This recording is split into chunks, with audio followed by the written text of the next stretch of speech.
Okay, let us start with the chapter number 1, goods and services tax.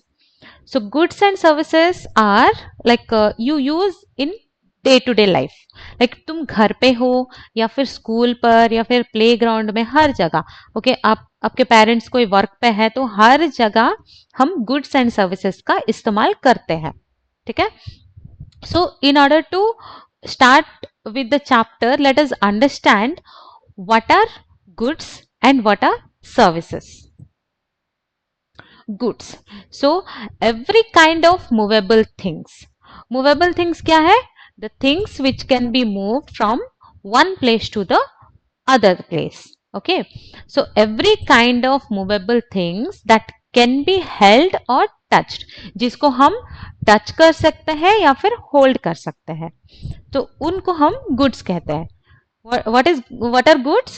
Like every kind of movable things that can be held or touched are goods. For example, हम लेते हैं like clothes, accessories या फिर groceries या फिर furnitures, okay, and bats, balls, everything, okay, all the objects that are movable and can be held or touched are called as goods. So similarly, what are services? Services are nothing but the things people do for someone else. Okay, कोई भी चीज एक इंसान किसी और इंसान के लिए कर रहा है, मतलब उसको हम सर्विस करके बोलते हैं. तो services include activities relating to the use of money. हम जो भी सर्विस पैसे दे के करवाते हैं या फिर हम पैसे लेके किसी और के लिए करते हैं उसको बोलते हैं सर्विस. यहाँ पर एग्जांपल ले लेते हैं एक सैलून का. ठीक है.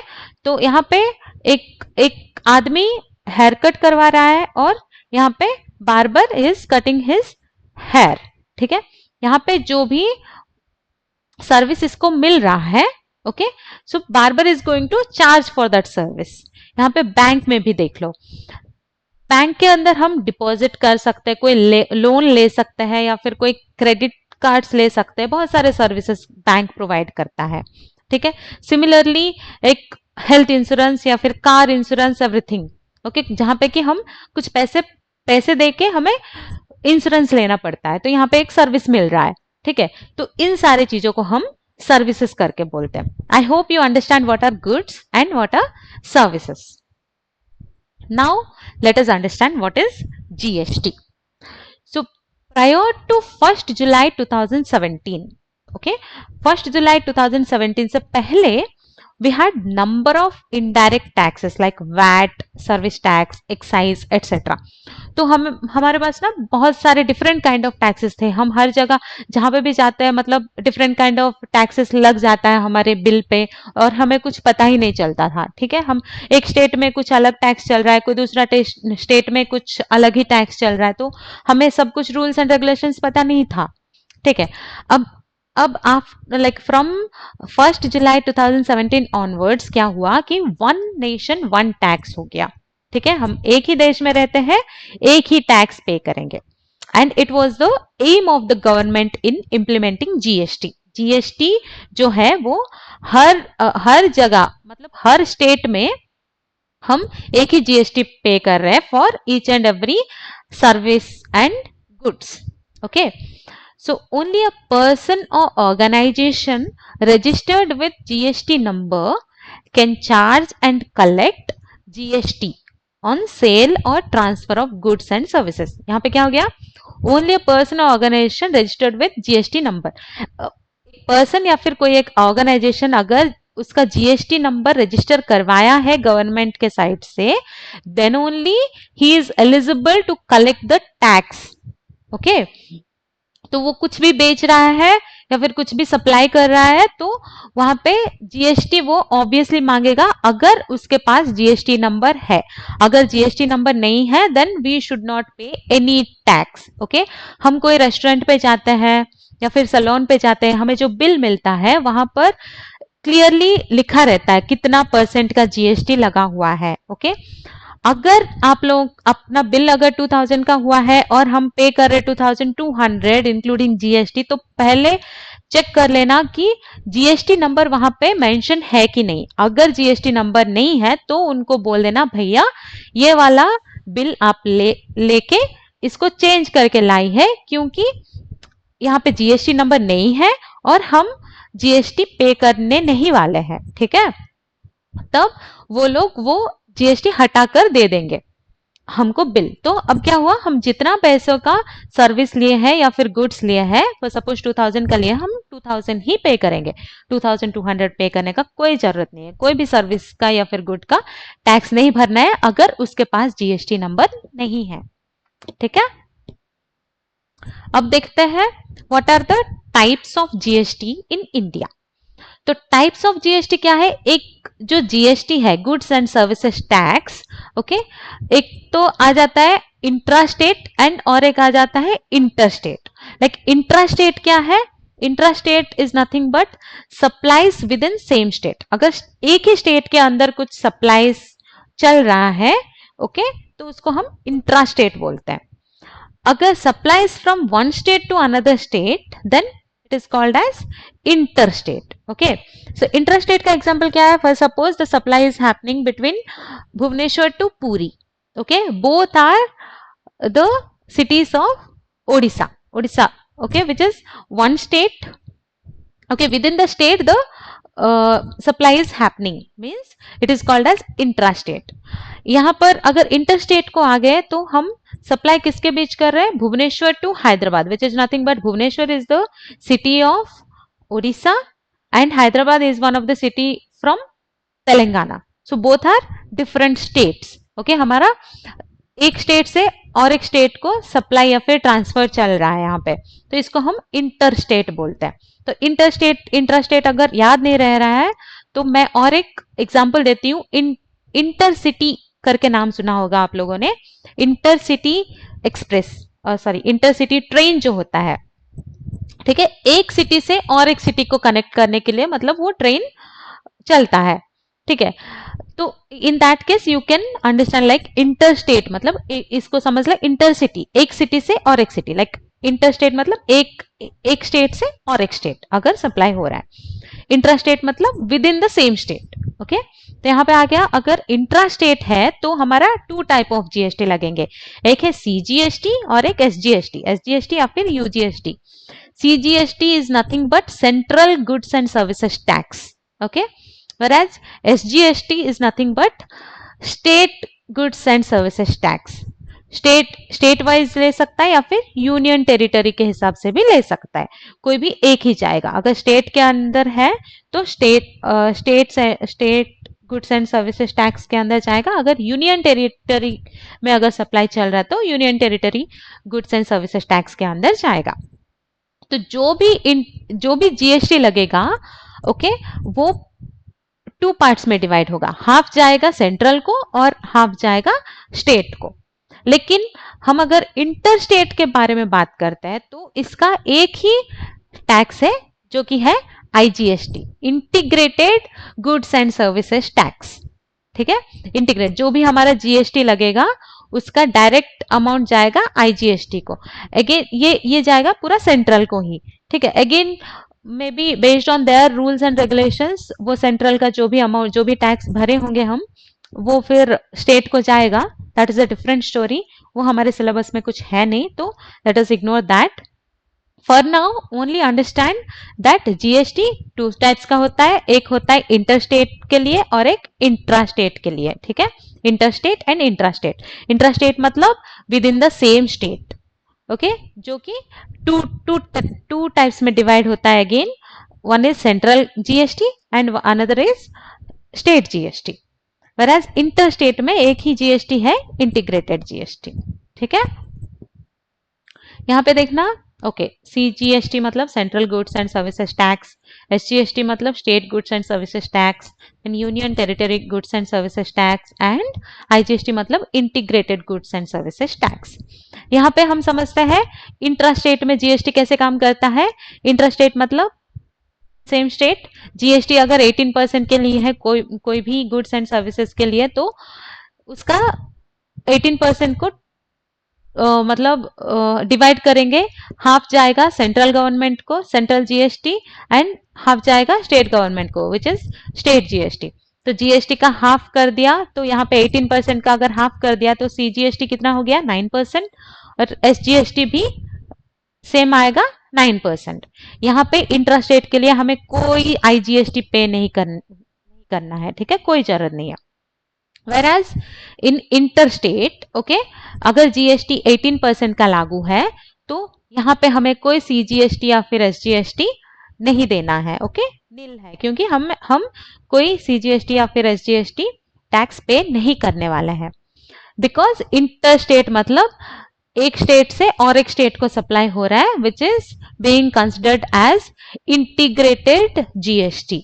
ओके, डायरेक्टली जो भी जीएसटी लागू है वो डायरेक्टली सेंट्रल को ही जाएगा, उसको हम बोलते हैं इंटीग्रेटेड जीएसटी, ठीक है। जितना 18% लागू हुआ था वो डायरेक्टली हम आईजीएसटी के हिसाब से पे करने वाले हैं, ओके। यहाँ पे लेट अस से एक example, a dealer in Bhopal which is Madhya Pradesh says X, okay, X is a dealer in Bhopal and supplies goods and services worth rupees 8,000। वो क्या कर रहा है, गुड्स एंड सर्विसेज का सप्लाई कर रहा है, कितने अमाउंट का, 8,000 रुपीज का, टू वाई। तो एक्स सप्लाई कर रहा है वाई को, ओके, कितना अमाउंट का, 8,000 का। तो वाई कौन है यहाँ पे, a person in Indore which is also in Madhya Pradesh, okay, Indore भी हमारा मध्य प्रदेश में है, यहाँ पे भोपाल भी हमारा मध्य प्रदेश में है। तो ये जो एक्स एंड वाई दोनों पर्सन हमारे मध्य प्रदेश के ही है।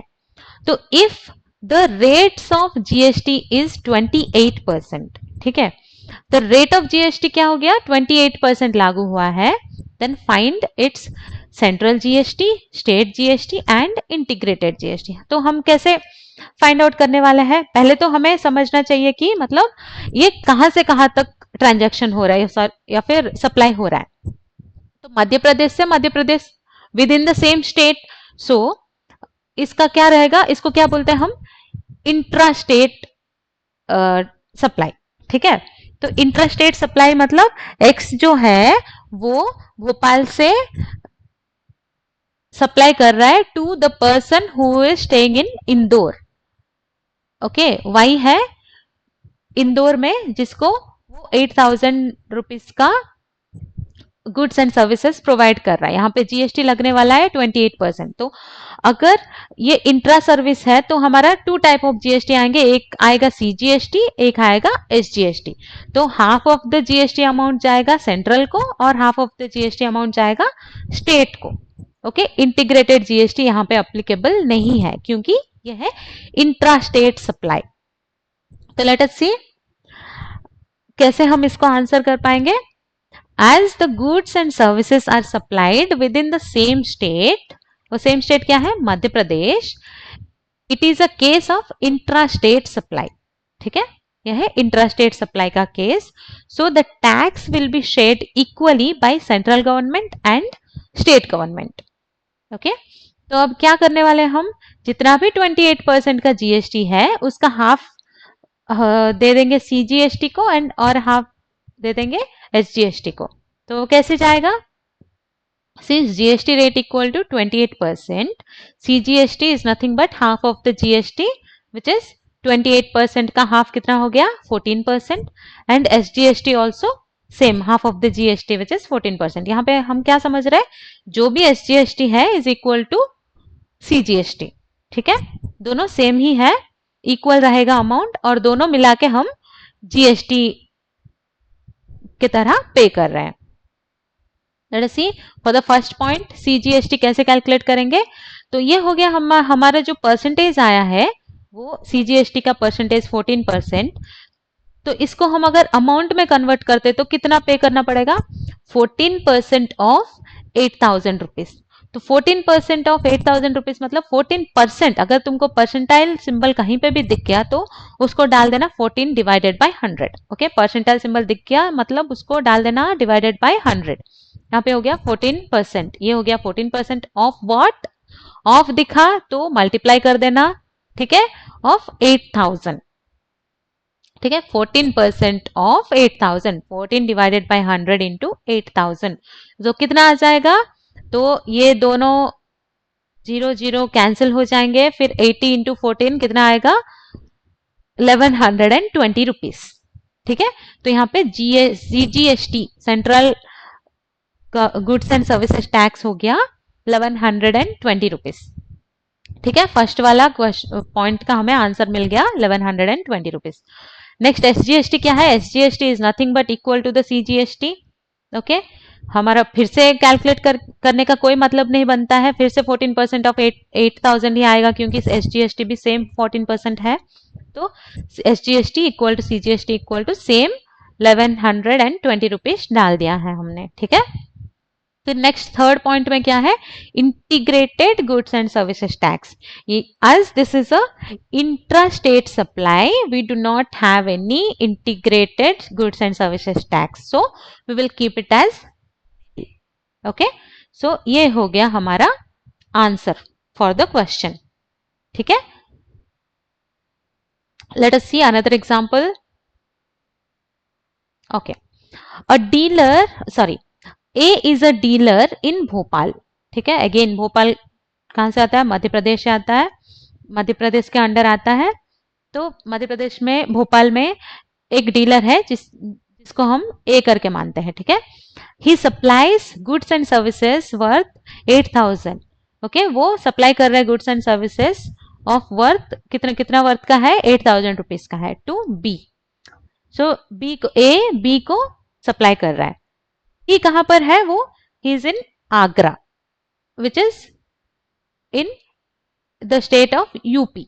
ओके, यूपी में है आगरा एंड मध्य प्रदेश में है भोपाल, तो दोनों क्या हो गया, डिफरेंट स्टेट हो गया, तो एक स्टेट से दूसरा स्टेट को यहां पे सप्लाई हो रहा है।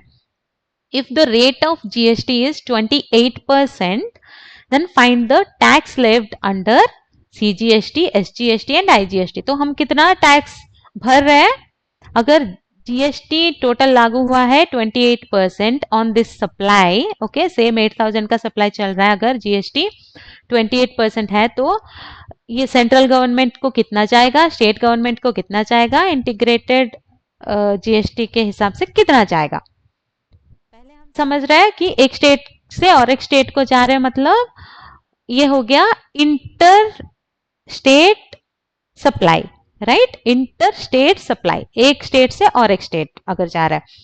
इंटर स्टेट सप्लाई में हमारा कोई CGST या फिर SGST नहीं लगने वाला है, ये डायरेक्टली लगने वाला है ओनली IGST। ठीक है, IGST कितना लगेगा, जितना भी GST अमाउंट है उतना हमारा IGST लग जाएगा।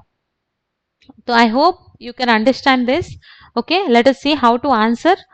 As the goods and services are supplied from one state to another state, like Madhya Pradesh to Uttar Pradesh, it is a case of interstate supply. So, applied tax will be IGST. तो IGST tax ही apply होगा. There is no CGST और SGST. तब क्या करेंगे? Since GST rate is 28% and CGST कुछ भी नहीं है, कुछ भी नहीं भरने वाले हम, SGST भी कुछ भी नहीं भरने वाले हैं।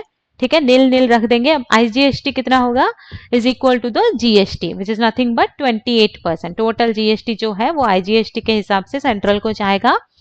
और ये हो गया, ये तो परसेंटेज है, हमें क्या करना है, कितना अमाउंट GST के हिसाब से, GST के आकार से वो पे किया है।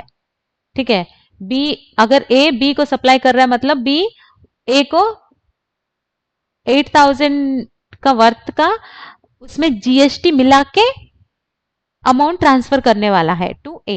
ठीक है, तो कितना अमाउंट देगा B, IGST equal to 28% of 8000, कितना हो गया 28%, फिर से मतलब परसेंटाइल मतलब डिवाइडेड बाय 100 ही कर देना है, 28 डिवाइडेड बाय 100 ऑफ मतलब मल्टीप्लाई कर देना विथ 8000।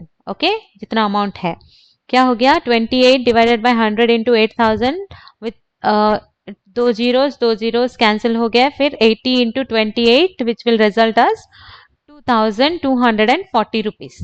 तो हम IGST के आकार हम 2240 रुपीज पे कर रहे हैं, मतलब हम नहीं, B पे कर रहा है A को। 28% ऑफ द टैक्स। ठीक है, तो टोटल कितना पे करेगा, जितना वर्थ का सर्विस गुड्स एंड सर्विस वो ले रहा है उसके ऊपर हम वो 2240 ऐड करके टोटल अमाउंट ए को पे करेगा। मतलब कितना होगा, 8000 plus 2240 which is nothing but 10240 वो भोपाल में जो है डीलर ए उसको पे करने वाला है। ठीक है, और भोपाल में जो भी डीलर वो अमाउंट ले रहा है, पूरा अमाउंट ले रहा है 10,200 एंड सॉरी 12,000 नहीं 10,000 ही है, 8,000 प्लस 2,240 10,240 अमाउंट जो ले रहा है वो उसमें से अपना जितना भी गुड्स एंड सर्विसेज का वर्थ है वो रख के बाकी अमाउंट वो गवर्नमेंट को पे करेगा। ठीक है, हम मतलब बी पे कर रहा है ए को tax and A is going to pay that tax to the government. Okay, और एक एग्जांपल देख लेते हैं। The marked price of an article is 1500 rupees. Okay, mark price मतलब वो आर्टिकल के ऊपर लिखा हुआ है कि इसका वर्थ है 1500 and discount on it is 20%। तो जितना लिखा गया है हम उतना तो एमआरपी प्राइस नहीं देने वाले हैं ना, कुछ तो डिस्काउंट लगाया है भैया ने, 20% डिस्काउंट लगा दिया। तो how much money will be paid for this article, तो हम कितना मनी पे करेंगे for this article if rate of GST is 18%। ठीक है, पहले तो उसका अमाउंट है 1500, उसके ऊपर डिस्काउंट लगा है 20%। ओके, डिस्काउंट के बाद जितना भी अमाउंट आएगा उसके ऊपर हम जीएसटी लगा के फिर पे करेंगे। ठीक है, समझ में आया? The mark price of an article is 1500 okay and discount on it is 20%। 1500 पे फिर 20% डिस्काउंट भी है तो थोड़ा कम होगा एंड अगेन उसके ऊपर थोड़ा जीएसटी भी लगेगा, तो जीएसटी हमें ऐड करके देना पड़ेगा। तो देखते हैं कैसे इसको सॉल्व करते हैं। हमें कुछ ऑप्शंस हैं हमारे पास, तो इसमें से कौन सा सही ऑप्शन है देख लेते हैं।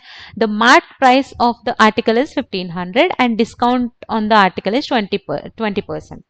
तो डिस्काउंट दे दिया हमें परसेंटेज में, तो अमाउंट में कितना कम होगा, तो discount amount will be 20% of 1500। Again 20% मतलब 20 डिवाइडेड बाय 100 इंटू 1500, तो कितना हो गया, तो 2 zeros कैंसिल हो गया, तो मतलब 15 इंटू 2 300 हो गया। ठीक है, तो डिस्काउंट कितना मिलेगा, अगर ये आर्टिकल का प्राइस है 1500 तो हमें डिस्काउंट कितना मिल रहा है, 300 का डिस्काउंट मिल रहा है based on this discount percentage. Okay, अब क्या होगा, price of the article after discount, after discount कितना हो गया, जितना भी प्राइस इसका था उसमें डिस्काउंट माइनस कर देंगे। ठीक है, तो प्राइस इसका था 1500 माइनस 300 कितना हो गया 1200। तो अब क्या है, बेसिकली जो भी ये आर्टिकल बेच रहा है वो 1200 में बेचेगा। ठीक है, उसके ऊपर हमें जीएसटी भी ऐड करना पड़ेगा। तो बेच रहा मतलब वो तो गवर्नमेंट को वो जीएसटी पे करना पड़ेगा ना, तो वो जीएसटी हमारे ही पॉकेट से जाएगा। क्या है, रेट ऑफ जीएसटी इज 18%।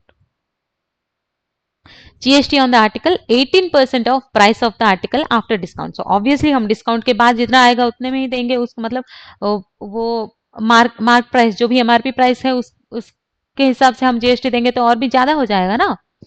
तो हम जितने में खरीद रहे हैं उसके ऊपर ही जीएसटी देंगे। तो 18% of price of the article after discount which is nothing but 18 divided by 100 into price of the article after discount is nothing but 1200। तो 1200 ये हो गया 216। तो क्या ये 216 ऑप्शन सही है? नहीं है, क्योंकि यहाँ पे क्वेश्चन क्या है, how much money will be paid for this article. तो वो आर्टिकल खरीदने के लिए कितना अमाउंट पे करना पड़ेगा, सिर्फ 216 पे कर देने से होगा क्या? नहीं होगा, क्योंकि वो बेच रहा है 1500 मतलब 20% discount on the 1500 mark price. ठीक है, जो कि 1200 है, तो उसमें हम अगर सिर्फ 216 दे देंगे तो वो थोड़ी हमको आर्टिकल दे देगा, नहीं देगा। जो 216 आया है वो सिर्फ जीएसटी आया है, हमें वो जीएसटी वो जितने में बेच रहा है, ठीक है, वो 1200 में बेच रहा है, उसके ऊपर हमें ये जीएसटी ऐड करके देना है। अमाउंट, तो 1200 प्लस 216 कितना हो गया? Total money to be paid equal to price of the article after discount plus GST amount 1200 plus 216 which is nothing but 1416 rupees. इतना अमाउंट हमें मतलब आर्टिकल के लिए देना पड़ेगा जब हम खरीदने जा रहे। तो इसका आंसर हो गया option 2 1416। Okay, I hope this is clear. और एक स्मॉल एग्जांपल देख लेते हैं, ठीक है। Okay, the following bill shows the GST rates and the mark price of article A and B. तो ये जो फॉलोइंग टेबल है इसमें GST rates and mark price दोनों दिखा रहे for article A and article B. यहाँ पे प्रीवियस एग्जांपल में हम सिर्फ एक ही आर्टिकल के बारे में पढ़ रहे थे, मतलब डिस्कस कर रहे थे। यहाँ पे दो आर्टिकल्स है, ठीक है। आर्टिकल ए का मार्क प्राइस है 1000 एंड इसका जीएसटी लगा हुआ है 5% का, एंड आर्टिकल बी का मार्क प्राइस है 2000 एंड जीएसटी लगा हुआ है 12% का। तो the total amount to be paid for the above bill, यहाँ पे डिस्काउंट विस्काउंट कुछ नहीं है, सिर्फ मार्केट प्राइस के ऊपर, मार्क प्राइस के ऊपर हमें जीएसटी ऐड करके पे करना है टू द सेलर, ठीक है। तो टोटल अमाउंट कितना हो जाएगा? टोटल अमाउंट मतलब ए का एंड बी का मिला के, ठीक है। पहले ए का कैलकुलेट कर लेते हैं, कितना हो रहा है। फॉर आर्टिकल है A, mark price equal to 1000, okay. यहाँ पे मार्क प्राइस 1000 है एंड जीएसटी इज, जीएसटी तो परसेंटेज में दिया है, हमें फिर अमाउंट में कन्वर्ट करना है, कितना अमाउंट हो रहा है जीएसटी। तो 5% of the mark price, okay. Mark price जितना भी है 5%, मतलब उसका अगर 5% निकाल रहा है तो कितना हो जाएगा? 50 रुपीज हो जाएगा, ठीक है। तो अब क्या हो गया? Cost of the article A including GST, तो जीएसटी के साथ आर्टिकल ए का वैल्यू कितना हो गया? मार्क प्राइस प्लस जीएसटी कितना हुआ? 1000 जो कि मार्क प्राइस है एंड जीएसटी 5% जो भी आया, मतलब 50 रुपीज आया, तो वो दोनों ऐड कर देंगे तो आ गया 1050 रुपीज। तो आर्टिकल ए का मतलब सेलिंग प्राइस या फिर बाइंग प्राइस आ गया 1050 rupees with GST. Again for article B क्या हुआ? मार्क प्राइस है 2000 एंड जीएसटी आ गया 12% ऑफ मार्क प्राइस, ओके। यहाँ पे आ गया 12% of mark price 2000 which is nothing but 240, okay, 12% of mark price 2000 240. So cost of the article B including GST, GST के साथ मिला के कितना हो गया? mark price of B which is nothing but 2000 and GST 240, ये दोनों मिला के हो गया 2240 रुपीज। तो यहाँ पे क्या मांग रहा है वो? तो total amount to be paid for the above bill. तो ये पूरा एक ही बिल है, हम दो आर्टिकल खरीद रहे हैं, तो टोटल अमाउंट कितना पे करेंगे इंक्लूडिंग जीएसटी? ये हो गया 1050 एंड 2240, तो टोटल कितना हो गया? 3290, ठीक है। Total amount to be paid equal to cost of article A including GST and cost of article B including GST which is nothing but 3290 rupees, okay. ये आ गया, मतलब option 3 is the correct answer. I hope you understood, okay, few of the concepts and अगर कोई भी doubt है, कोई भी होमवर्क है तो कमेंट सेक्शन में डाल देना, मैं डेफिनेटली ट्राई करूंगी उनका आंसर प्रोवाइड करने के लिए, ठीक है। Thank you so much, thanks for your time.